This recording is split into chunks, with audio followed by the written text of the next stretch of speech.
we're going to learn the differences between quartz, granite, maintenance, and getting the most longevity for your decision.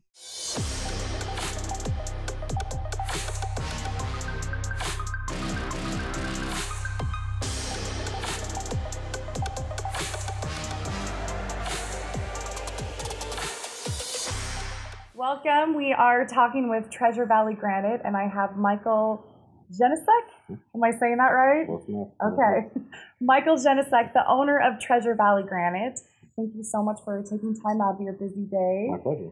Awesome. So you've been in business 13 years, is that about correct? 13 years, that's right. 13 years, yeah. Well, tell me a little bit about Treasure Valley Granite. Privately owned shop, all local here. We support our local businesses, our local realtors and builders, of course. Yes. Small shop, only employ about 10 people at any given time.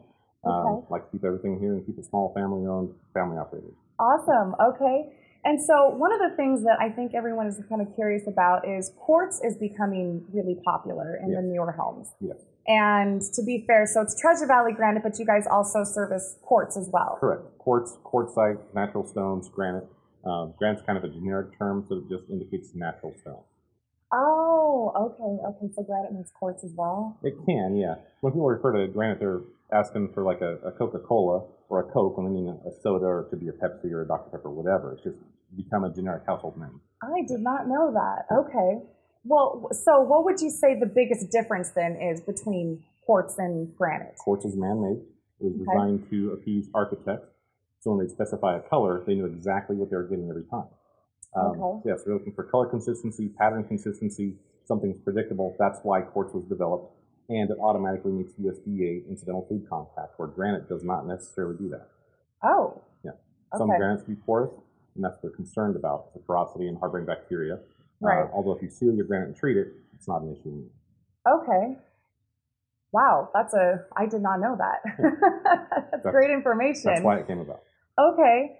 Well, so what are some things that people should know about just keeping their countertops clean, like the longevity of it? Oh, sure.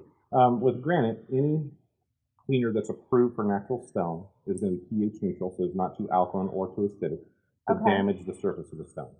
So some stones are more delicate than others. Quartz you don't have to seal, but the quartz is a little bit softer, a little bit easier to scratch, not as heat resistant. Granite has more heat resistance, but a little more maintenance. So it all depends on the look and the feel you want for your project. Got it. Okay.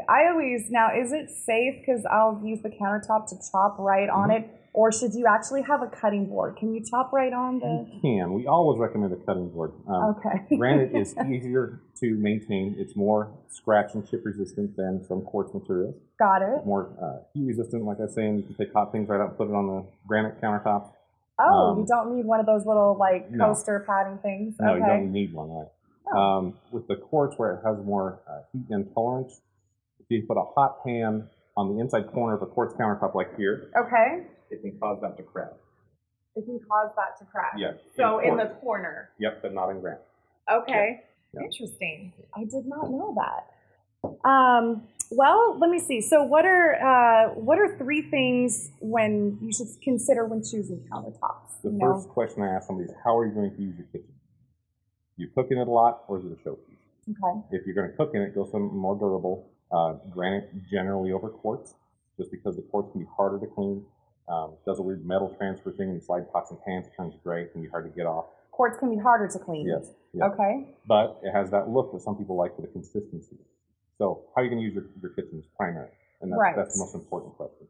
Do you want to maintain it? Do you want to be responsible for doing the sealer, the cleaning, things of that nature? And I have to answer that, of course, either quartz or granite. And then the third thing is the aesthetics. What are you looking for? Yeah. And which is more expensive? Like, what is more affordable, quartz or granite? It depends entirely on the color. You can get into granite for $10, $11, $12 a square foot, relatively inexpensively. Quartz materials start $12, $13, $14 a square foot for the material. So quartz generally tends to be a little more expensive. However, granite, sky's the limit. You can get gemstone quality materials that are just outrageously expensive. Gotcha. Okay. Well, I have definitely learned about the difference between quartz and granite. A lot of things that I didn't know.